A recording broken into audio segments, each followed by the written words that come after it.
Salut les amis et bienvenue pour cette nouvelle vidéo du bureau des élèves ENAP. Je sais pas si je vais te décevoir, j'espère que non. J'avais dit dans mon précédent short YouTube que je parlerai certainement pour cette vidéo des différentes possibilités de carrière qu'un surveillant peut envisager. Et je me suis craqué parce que vois-tu, ça fait 2 semaines que j'essaie de rédiger le foutu script de ce sujet et c'est carrément imbuvable. Voilà que c'est pas cool.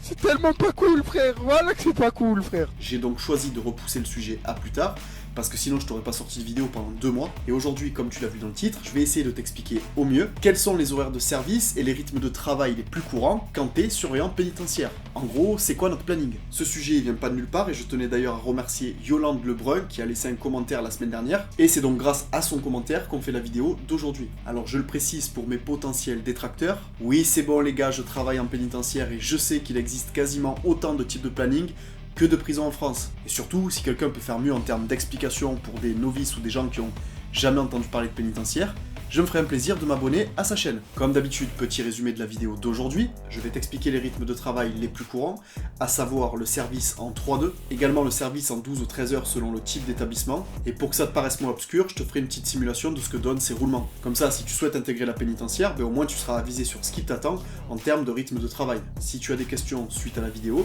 comme d'habitude, je t'invite à me les poser en commentaire. Comme tu pourras le constater, actuellement, vous êtes un peu moins de 200 abonnés, et j'ai largement le temps de répondre à tout le monde, donc n'hésite pas. Après, je dis ça comme ça, mais si t'es mignon d'amour, tu me laisseras aussi un pouce bleu pour me dire merci et faire avancer la chaîne. Crois-moi, ça fait grave plaisir. N'oubliez pas, tout ce que je fais, c'est au nom de la CGT pénitentiaire et c'est tout bénef pour vous. Alors soutenez-moi, soutenez-nous, c'est important les copains. Tu veux devenir surveillant pénitentiaire, tu veux savoir quel sera ton planning et comment tu risques de travailler. Serre-toi un café, ouvre grand tes oreilles.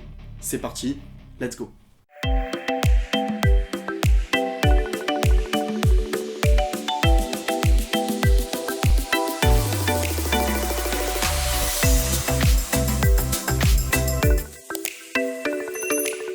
Ah là là, quel n'est pas notre plaisir à nous les agents de l'administration d'entendre que les fonctionnaires ont la belle vie. Je vous dérange, vous pêchez peut-être. Non, je pêche pas, là, je travaille. Ah pardon. Je me concentre pour organiser le planning. Hop, je me concentre, je fais le planning. Je me concentre, je fais le planning. À ce qui paraît, on bosse pas assez, on est pépouze au calme avec des horaires de travail dignes du Club Med et on se ferait des salaires totalement injustifiés pour le travail qu'on fournit. C'est vrai ça? Non. Non, c'est faux. En vrai, comment dire? Déjà en pénitentiaire, ton salaire tu le devras dans 80% des cas aux heures sup que tu feras. C'est bien simple, un surveillant pénitentiaire qui sort d'école est quasi certain d'en faire, peu importe où il aille en France. Et d'ailleurs, faut le dire, s'il n'y avait pas ces heures supplémentaires, d'une, oui, on aurait la belle vie en termes de temps libre, et surtout, c'est le revers de la médaille, et c'est bien moins kiffant, on toucherait pas grand chose. Alors attention, je sais qu'en ce moment, il y a plein de polémiques sur des gens qui se plaignent alors qu'ils gagnent bien leur vie, hein. Moi, je dis pas grand chose par rapport au salaire qu'on se ferait avec les heures sup. On va quand même en venir à la question d'aujourd'hui, c'est comment le planning d'un surveillant pénitentiaire en général? Et bah comme je te l'ai dit, le planning le plus courant chez nous, c'est le planning de type 3-2. 3 comme 3 jours de travail et 2 comme 2 jours de repos. Ou presque, mais je vais y venir. Déjà, dans la logique, une semaine compte 7 jours, et le roulement en planning d'un surveillant pénitentiaire en compte 5. Ça veut dire tout simplement qu'avec le 3-2, tu peux espérer avoir un samedi et dimanche en vrai repos, toutes les 5 semaines environ. On peut faire pour le coup une petite simulation, on va prendre le mois de juin 2022, et on va y appliquer un rythme de travail en 3-2. Et donc, comme tu peux le voir, on a bien un week-end complet qui tombe sur un samedi et dimanche, toutes les 5 semaines environ. De fait, le service en 3-2 a tendance à diviser au sein des agents pénitentiaires, car il peut ne pas arranger tout le monde. Tu comprendras bien que pour les parents, et notamment les parents ayant en garde leurs enfants un week-end sur 2, le 3-2 peut poser problème. Mais bon, on va pas chipoter, et hormis ces cas, on peut aussi dire que le 3-2 est un service qui peut arranger. Déjà, faut savoir que quand tu fais du 3-2, tu fais des heures supplémentaires sans même t'en rendre compte. C'est pour cette raison que le 3-2 a tendance à mettre tout le monde d'accord, aussi bien la pénitentiaire qui est en manque cruel d'agents, que les agents eux-mêmes qui cherchent à avoir des repos réguliers et à effectuer des heures supplémentaires. Maintenant, on va rentrer un peu plus dans les détails parce que le service 3-2, c'est juste un rythme en fait.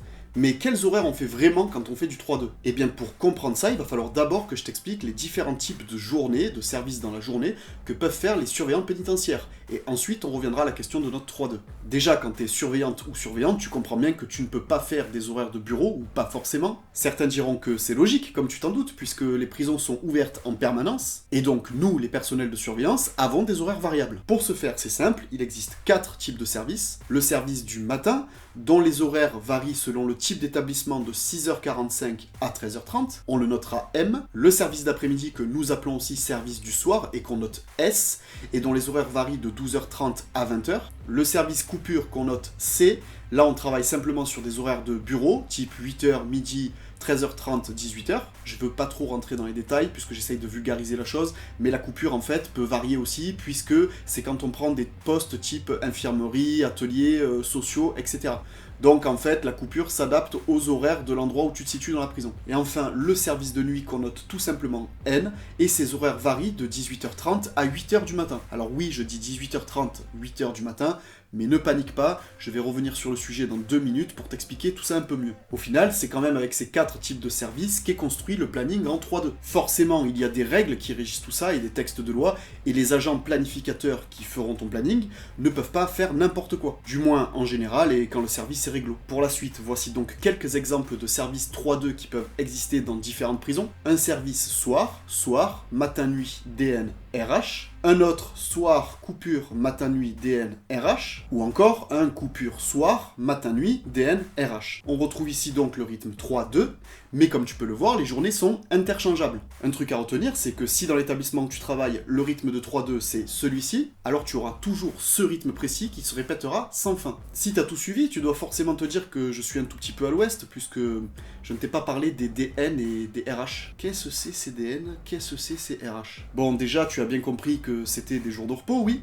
Mais alors pourquoi on ne les note pas pareil? D'un côté, nous avons le DN et de l'autre le RH. Eh bien tout simplement parce que DN signifie descente de nuit, alors que RH veut dire repos hebdomadaire. En fait, si une DN, on la note DN, c'est parce que c'est un repos ou demi-repos qui vient directement après un service de nuit. Et donc on ne peut tout simplement pas la noter repos hebdomadaire au sens du code du travail. Puisque comme notre service de nuit se termine à 7 ou 8 heures du matin le jour de l'ADN, alors ce jour-là est considéré par la loi comme un jour travaillé. Et si on doit le considérer comme un jour travaillé, puisqu'on travaille jusqu'à 7 ou 8 heures du matin, ça serait pas forcément faux de dire qu'en fait le rythme est plutôt du 3,5, 1,5. Mais avec l'usage et comme c'est plus simple, on a décidé d'appeler le service 3,5, 1,5, le service 3.2. Voilà pour l'essentiel du service 3.2, mais rassure-toi, comme je te l'ai dit en intro, il existe d'autres types de planning en pénitentiaire. Et je vais donc te parler maintenant du service en 12 ou 13 heures. Ces services en 12 ou 13 heures portent déjà bien leur nom, puisqu'ils ne comprennent pas dans leur roulement de journée en coupure, soir ou matin. Ce qui se passe en fait, c'est qu'on bosse de 6h45 jusqu'à 19 ou 20h, avec une pause de 45 minutes pour le repas. Et là, tu dois certainement penser que les surveillants qui décident de travailler en 12 ou 13 heures sont complètement teubés dans leur tête, mais en réalité, il y a un gros avantage, c'est ça. Et avant même que je dise quoi que ce soit, je suis certain que tu as déjà compris. En fait, le service en 12 ou 13 heures, le service longue journée, est un service dont le planning se déroule sur 2 semaines. Une grande semaine où on compte 5 jours de travail et 2 jours de repos, et une petite semaine où on compte 2 jours de travail pour 5 jours de repos. Et oui, une semaine avec 2 jours de travail. Et je sais que beaucoup d'entre vous en rêvent, et c'est pourquoi le service longue journée est extrêmement demandé en pénitentiaire. Puisque une semaine sur 2, ça permet de profiter de sa famille, de ses hobbies, et puis d'avoir du temps libre. Mais surtout, il faut pas oublier une chose, c'est que le service 12 ou 13 heures génère lui aussi automatiquement des heures sup. Petite parenthèse, je te disais tout à l'heure que la plupart des prisons appliquaient un service 3-2. Sache qu'il existe quand même certains établissements où le service 13 heures est le seul service que tu trouveras sur tout l'établissement. Et bien entendu, les agents qui sont en longue journée peuvent aussi faire des nuits, puisqu'il faut aussi des agents pour faire des nuits sur les établissements. Et il y a même des établissements où il y a carrément des brigades de nuit qui ont été créées, donc des surveillants en fait qui ne font que des nuits. Ces brigades dites de nuit ne sont pas imposées, il faudra faire une demande pour pouvoir y accéder. Tout à l'heure, quand j'ai abordé le service de nuit, je t'ai dit que je reviendrai dessus, et c'était pour te préciser qu'en pénitentiaire, un surveillant qui fait une nuit ne bosse pas du début de soirée jusqu'au lendemain matin non-stop. Même si ça reste possible, parce que dans certains établissements, les agents pendant les nuits reçoivent beaucoup d'arrivants, etc. Mais techniquement, les services de nuit sont divisés en 2 factions, qu'on appelle le bon et le mauvais tour, et qui s'alternent une semaine sur 2. Pour faire simple, si cette semaine, pour ton service de nuit, tu es annoncé comme étant bon tour, tu seras bien entendu à l'atoll de 18h30 jusqu'à 8h le lendemain, mais tu travailleras uniquement de 18h45 à 1h30. Ensuite, tu iras de 1h30 jusqu'à 8h le lendemain dans une chambre de repos pour dormir, en espérant que tout se passe bien et que ton chef n'ait pas besoin de toi durant le reste du service de nuit. Du coup, tu t'en doutes, sur ton prochain service de nuit, tu passeras mauvais tour. Et les mauvais tours ont accès à la chambre de 18h45 à 1h30 et ensuite on vient les réveiller pour prendre leur service de 1h30 jusqu'à 8h le lendemain. Et c'est au final pour cette raison qu'on dit mauvais tour. Ce que je retiens personnellement, c'est que de toute façon, on est renfermé dans la prison jusqu'à 8h le lendemain. Alors bon tour ou mauvais tour...